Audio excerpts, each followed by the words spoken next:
In our lead stories nationally, 12 new cases of HIV recorded in 2019, according to Premier of Nevis, the Honorable Mark Brantley, and 7 bills to be presented in the National Assembly tomorrow, November 28th.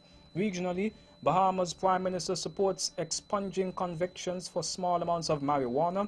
Internationally, President Trump to designate Mexican drug cartels as terrorists. And in sports, Rakeem Cornwall records best bowling figures by a West Indian spinner since 1971. We'll have the details to these and other stories after this message.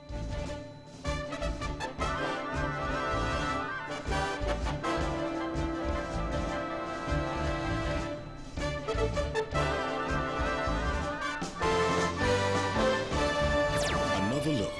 Different from how you've seen it before. Another look. Takes an in-depth look into business, politics, science, technology, religion, and more. Another look. Featuring documentaries from the BBC, regional features, and local ones too. Another look. Every Monday at 3 p.m. on the Eastern Caribbean's powerhouse, Vaughan.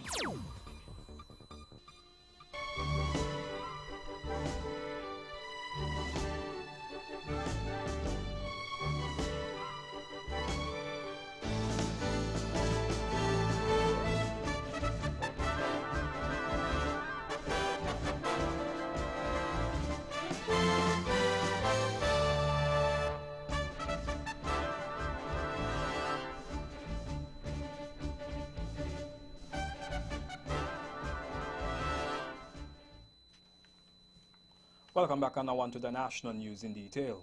According to the World Health Organization, WHO, HIV continues to be a major global public health issue, having claimed more than 32 million lives so far. However, with increasing access to effective HIV prevention, diagnosis, treatment and care, including for opportunistic infections, HIV infection has become a manageable chronic health condition, enabling people living with HIV to lead long and healthy lives. St. Kitts and Nevis is the first organization of the Eastern Caribbean state OECS country to eliminate mother-to-child transmission of the disease. The Health Promotion Unit here on Nevis hosted a Youth and Leaders Forum on HIV from November 25th to the 26th, 2019. Participants were afforded the opportunity during the event to address issues surrounding the deadly disease. Information shared during the function included the status of HIV here in the Federation, as well as the national response in terms of prevention. Speaking during his monthly press conference today, Wednesday, November 27th, Premier of Nevis, the Honorable Mark Brantley, who was present at the forum, explained why it is important that individuals should know their status. You should know your status to prevent you infecting other people inadvertently. You should know your status because it allows you to get treatment, and the earlier you can get treatment is the longer that you can live with this particular disease.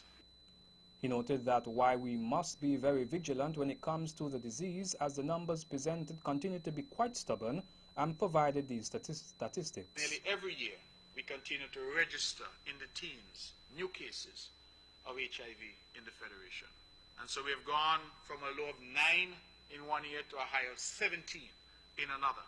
But over the last decade or so, we are still averaging about 10 or 12. In fact, for this year, I'm advised, we've already had 12 new cases of HIV in St. Kitts and Nevis. The Honorable Mark Brantley. A sitting of the National Assembly will be held at the National Assembly Chambers, Government Headquarters in St. Kitts, on Thursday, November 28th at 10 a.m. Prime Minister Dr. The Honorable Timothy Harris will seek leave to introduce and have read for a first time Proceeds of Crime Amendment Bill Asset Recovery Bill 2019, Anti-Money Laundering National Committee Bill 2019, and Non-Governmental Organizations Amendment Bill 2019. The Prime Minister will also move the second reading of Constitution of St. Christopher and Nevis Tenure of the Office of the Prime Minister Amendment Bill 2019, which had its first reading on February 21st, 2018. Attorney General the Honorable Vincent Byron Jr. will seek leave to introduce and have read a first-time Electronic Communications Bill 2019. The Honorable Eugene Hamilton will seek leave to introduce and have read a first-time National Conservation and Environmental Management Bill 2019. Additionally, Senior Minister the Honorable Vance Amory will move the second reading of Seventh-day Adventist Church Incorporation Amendment Bill 2019, which had its first reading on July 30th, 2019. Meantime, one bill in particular which will receive its second reading at tomorrow's sitting is the Constitution of St. Christopher Nevis Tenure of the Office of the Prime Minister Amendment Bill 2019. The main objective of the bill is to make an amendment to Section 52 of St. Kitts and Nevis's Constitution. With the amendment, a representative shall not hold the office as Prime Minister for more than 2 terms. But does this bill apply to persons that have already served as Prime Minister? Premier of Nevis, the Honourable Mark Brantley, at his monthly press conference today, gave this response to the aforementioned question. This is prospective, it is not retroactive. The idea is that, and I've heard that argument being advanced by some who say they're opposed to it because Dr. Douglas, who's still in the body politic, has served for 20 years, and the question is whether or not he'll be excluded. My understanding is no, that he will not be excluded. The Honourable Mark Brantley. The Team Unity administration has long contended that a bill of this nature would bring the Federation in line with the practices of many jurisdictions globally, where there is already term limits for heads of government. The opposition St. Kitts Nevis Labour Party SKNLP has expressed its view that the amendment to the Constitution regarding the tenure of office of Prime Minister should have been put to the people in form of a referendum. This, as a National Assembly sitting is slated for Thursday, November 28, and at that sitting, the Constitution of St. Christopher Nevis Tenure of the Office of the Prime Minister Amendment Bill 2019 will receive its second reading. Additionally, according to a statement from opposition parliamentarian the Honourable Conris Maynard, this bill has no prospect of being passed without support from the opposition. Presently, the government side has 7 elected representatives and the opposition has 4. Mr. Maynard added that to limit the holder of the office of the Prime Minister to 2 terms is a constitutional question. To date, we have had no major amendments to the 1983 Constitution. The SKNLP said it is fully committed upon taking office after the next general election, which are constitutionally due by early 2020, to subjecting the 1983 Constitution to a comprehensive review via referendum. The 2019 Atlantic hurricane season is about to end, and meteorological officials here in St. Kitts and Nevis have been providing summaries to the VOA Newsline about the season. The season officially began on June 1, 2019, and will end on Saturday, November 30th. In regards to the number of deaths, over 60 persons have died as a result of the storms during the 2019 season, with that number of persons referring to the Bahamas alone. Hurricane Dorian ravaged the Bahamas on September 1st, leaving thousands homeless. In spite of the damage recorded, Senior Meteorological Officer at the Met Office in St. Kitts, Mr. Elmer Burke, gave his statement and said the Federation was unharmed. Initially, the forecast would have called for a near average season, and then it was slightly upped in terms of the intake, up to just slightly above average. However, what is forecast doesn't always what is materialized, and we would have materialized more storms than anticipated. So for us here in the Atlantic, we would have seen 18 storms, 6 of which would have developed into hurricanes, and 3 of those hurricanes developed into major hurricanes. We had an above average season. For us here in St. Kitts and Nevis, we were impacted just slightly from 2 systems mainly, and most of the impact was concentrated on the coastline due to wave action. So we were spared for us here in St. Kitts and Nevis. Mr. Elmer Burke. In police news, 5 persons are in custody following a joint search operation in which items stolen from the Ramada Resort were recovered. Searches were done on several premises in West Farm and St. Paul's and St. Kitts by police officers and soldiers on Saturday, November 23rd. A police press release says the items found include doors, air conditioning units, toilet sets, tins of paint and a face basin. Other items are still missing. The break-in at the Ramada Resort was reported earlier this month. As police continue their investigations into the matter, they are also encouraging persons who are in possession of any of the stolen items or know the whereabouts of any of the items to contact the Criminal Investigations Department at the Deep Bay Police Station by dialing 465-7261, their nearest police station, or the crime hotline at 707. And lastly, in our national news segment, federal elections are due here in the Twin Island nation in early 2020 and will see some 5 parties contesting the election. But the Nevis Island Administration NIA election is due in 2022 with the 2 political parties here on the island, the governing Concerned Citizens Movement CCM and the Nevis Reformation Party NRP. As these 2 parties seek to contest to govern the island, there may be another organization seeking to contest the next NIA election.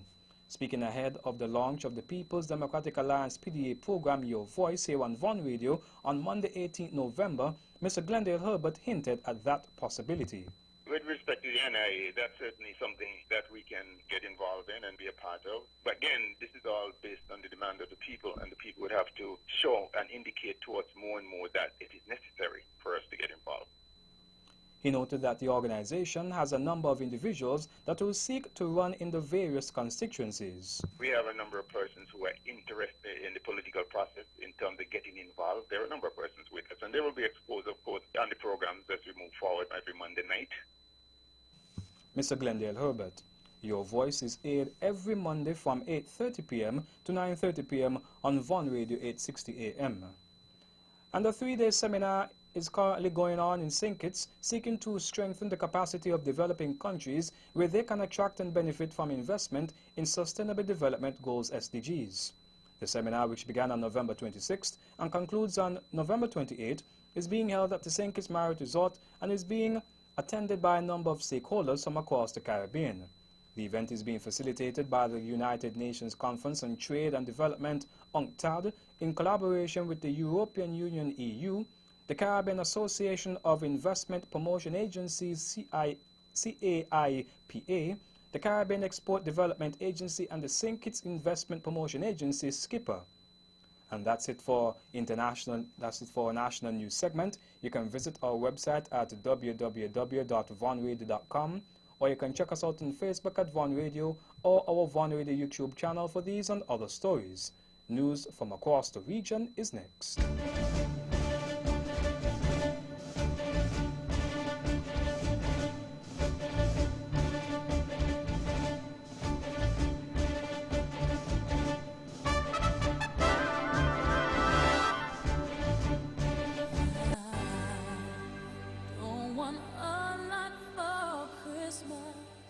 It's Christmas, and the Bank of Nevis Limited has special gifts just for you.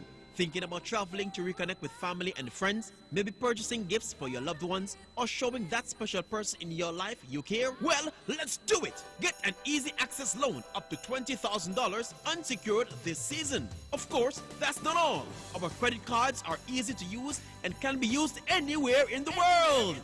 So come and visit our Christmas tree this season for your mortgage, land, vehicle, and credit card presents. It's Christmas at the Bank of Nevis Limited, and we are improving the quality of life. Ho, ho, ho, ho! Merry Christmas!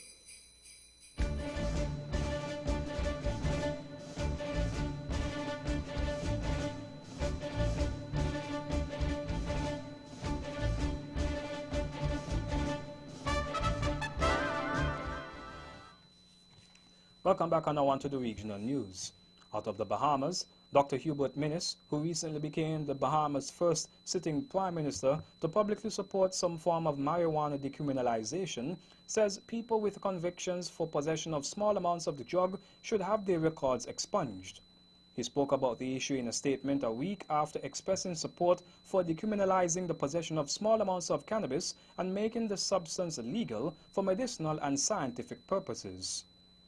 Mr. Minnis said he was eagerly awaiting the findings in the report by the Bahamas National Commission on Marijuana BNCM, which was given a mandate by Cabinet last year to comprehensively examine issues surrounding the use of marijuana. He said his government will use the recommendations to help reform the country's marijuana laws. However, the BNCM co-chair Quinn McCartney has assured that the Prime Minister's comments would not influence the Commission's findings or the contents of the report. A Rehabilitation of Offenders Committee has also been formed and is reviewing a number of matters for recommendation, and Prime Minister Minnis said the recommendations from that committee would also be taken into consideration. Still in the Bahamas, government has committed to doing all in its power to end gender-based violence by the year 2030. Addressing the 2019 launch of the 16 Days of Activism for the Elimination of Violence Against Women and Girls on Monday, 25th November, Minister of Social Services and Urban Development, Frankie Campbell, said he gave the commitment on behalf of the government while attending the International Conference on Population Development ICPD 25th Anniversary meeting. Co-convened by the Government of Kenya, the Kingdom of Denmark and the United Nations Population Fund UNFPA, the meeting was a high-level summit that focused on the recommitment of world leaders to complete the ICPD program of action that was initiated in Cairo, Egypt in 1994, and in recognition of its important contribution to accelerating the achievement of the Sustainable Development Goals SDGs 2030 agenda. The program of action serves as a blueprint for the empowerment of women and girls for their sake and for the benefit of their families, communities, and nations. Out of Barbados, the Barbados Light and Power Company BL&P has agreed to urgently add another 15 kilowatts of generating capacity to its electricity grid, part of the process of guaranteeing its capacity after 2 consecutive days of power outages last week. This was confirmed on Tuesday evening when the top brass of BL&P met with Prime Minister Mia Mottley and some members of her cabinet at Parliament, along with officials of a Barbados Water Authority BWA, Barbados National Oil Company BNOC, the Fair Trading Commission and advisors. The BL&P committed to completing all matters related to the procurement of this additional generating equipment over the next 48 hours and to having the generators in the island by Christmas. In Jamaica, government is adamant that descendants of enslaved Africans deserve and should get reparations, and it says it's not backing down from getting them. That's according to Minister without Portfolio in the Office of the Prime Minister, Mike Henry, who says that while the smatterings of compensation from a few organizations is a good place to start, and the country is encouraged by the show of support, a piecemeal approach is not the best way for Jamaica to attain full and satisfactory payment for slavery and its effects. Stating that slavery was the greatest crime against humanity, Minister Henry said that our call for compensation is serious business. The wrongs of slavery cannot be made right by anything less than a robust country-to-country response. Mr. Henry said Jamaica wants acceptance of the moral wrongness of the system of slavery, acknowledgement of the harm that was caused, recognition of the continuing impact on lives today, confession of the immense benefit gained by European countries, and, of course, full and final monetary compensation to Jamaica. And lastly, in our regional news segment, out of Santo Domingo, Dominican Republic, the Dominican economy grew 4.8% year-on-year as of September 2019, the central bank stated on Monday.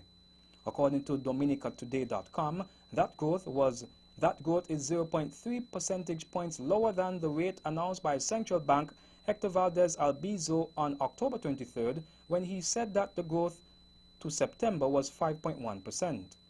According to the preliminary report for the third quarter, the most dynamic activities were financial services 8.8%. And that's it for our regional news segment. Stay with us for news around the world.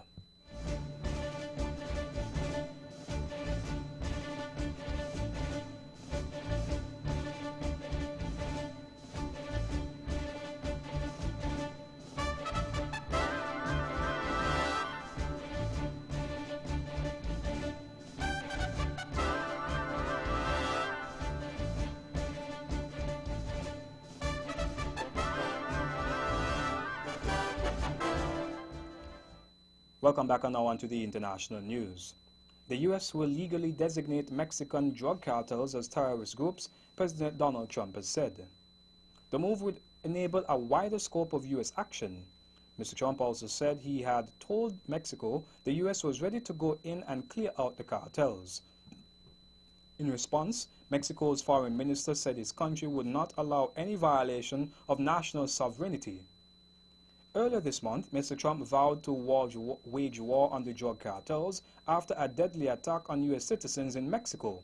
The victims, 3 women and 6 children who were Mormons of dual U.S.-Mexican nationality, were killed in an ambush while traveling through a remote area of northern Mexico on November 4th.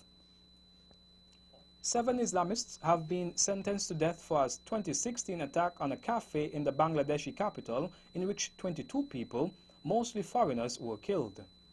The attack on the Holy Artisan Cafe in Dhaka was carried out by a group of 5 men who took diners hostage. 8 people were on trial, accused of planning the attack and supplying weapons. 1 man was acquitted. The 12-hour siege was Bangladesh's deadliest Islamist attack. Most of the victims were Italian or Japanese.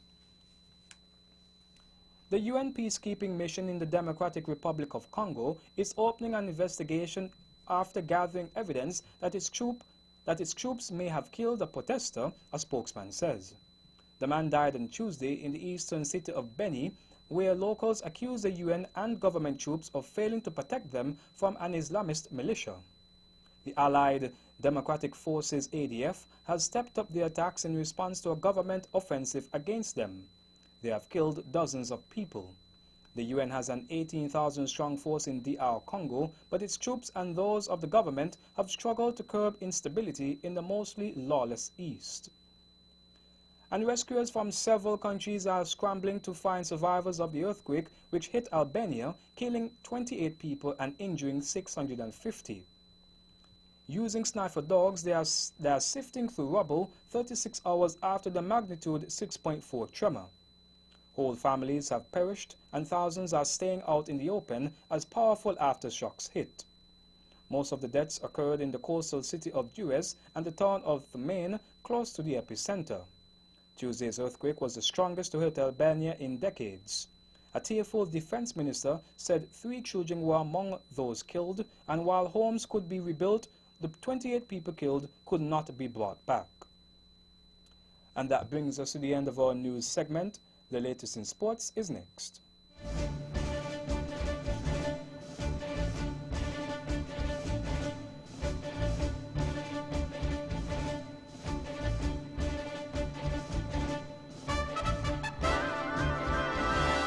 Get more than just VAT. TDC Automotive is giving you more. Pay no VAT on the first $100,000 on any vehicle. No deposit, no interest for the first 3 months. That's no VAT. No deposit, no interest. We give you more, so you save more. Receive up to $3,000 in cashback credit. Save up to 60% off your insurance premium. Get your personalized TDC token for 2 years of instant savings. Plus, save thousands in free extras. Get more than just VAT from TDC Automotive. We're number 1 for a reason.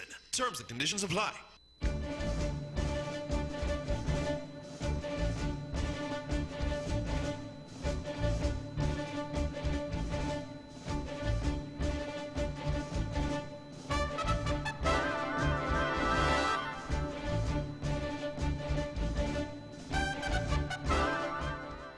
Welcome back and now on to the sports. In cricket, all of Rakeem Cornwall's skills as a bowler were on display on the first day of West Indies' one-off test against Afghanistan in Lucknow. He ended with 7 for 75, the best figures by a West Indies spinner in the first innings since Jack Norega's 9 for 95 in Sunil Gavaskar's debut test in 1971. Afghanistan were bowled out for 187, a total West Indies may have envisaged when sticking them in, but it came about in a way they may not have predicted. Amir Hamza, the debutant who made Afghanistan's second highest score at number 9, agreed with Cornwall's own assessment, though he added that the bowler's height gave him the advantage of additional bounce. Cornwall bowled 25.3 overs on the day, and the batsmen weren't in control of 35 balls, almost a quarter of his deliveries. But even when they were in control, they could score at only 2.94. Cornwall bowled an uninterrupted spell of 21 overs, either side of the lunch break, allying that skill and control with stamina. In basketball, Los Angeles Lakers superstar LeBron James became the 5th player in the NBA history with 12,000 career field goals made. James, 34, reached the milestone in the Lakers' clash against the San Antonio Spurs on Monday. The 3-time champion closed in on Chicago Bulls great and NBA Hall of Fame Michael Jordan, 12,192, who is 4th for FMG. That's actually for FGM.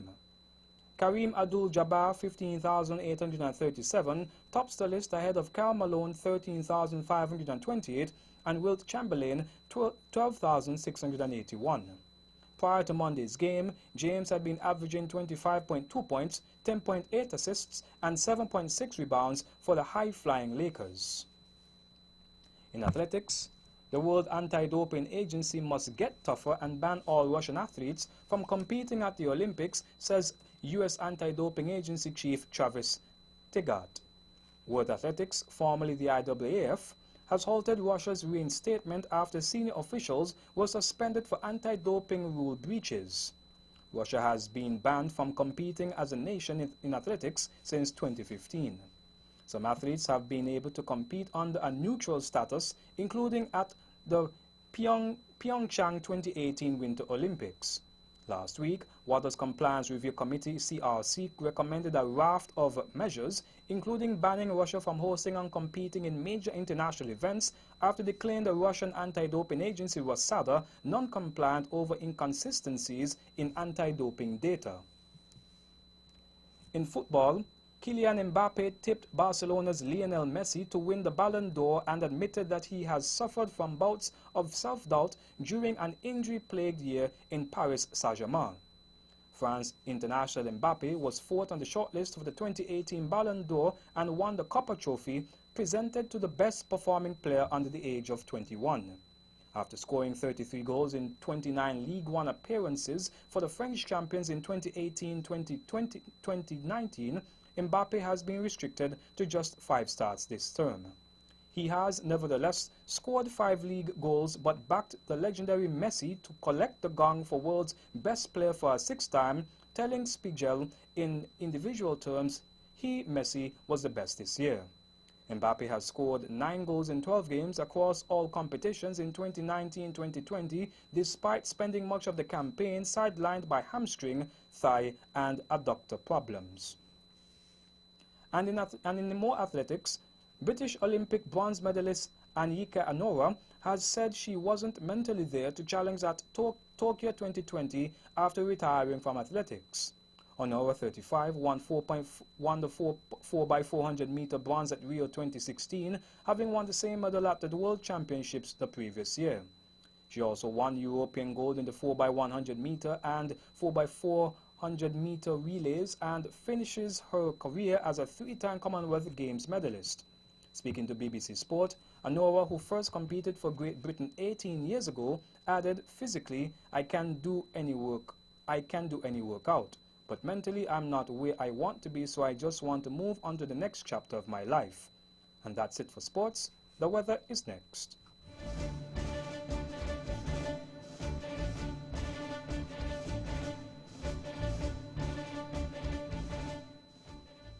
Welcome back. The weather tonight will continue to be fair to partly cloudy with a slight chance of a brief shower. The weather tomorrow, partly sunny in general with a 40% chance of early morning showers. The winds east-northeast at 11 to 22 kilometers per hour, becoming lighter and variable overnight. The seas are 1 to 1.5 meters and the sunrise tomorrow will be at 6:22 a.m. And that's how we wrap up the major news package for today, Wednesday, 27th November 2019. Before we go, let's take a look at the headlines once again. Nationally, 12 new cases of HIV recorded in 2019, according to Premier of Nevis, and 7 bills to be presented in the National Assembly tomorrow, November 28th.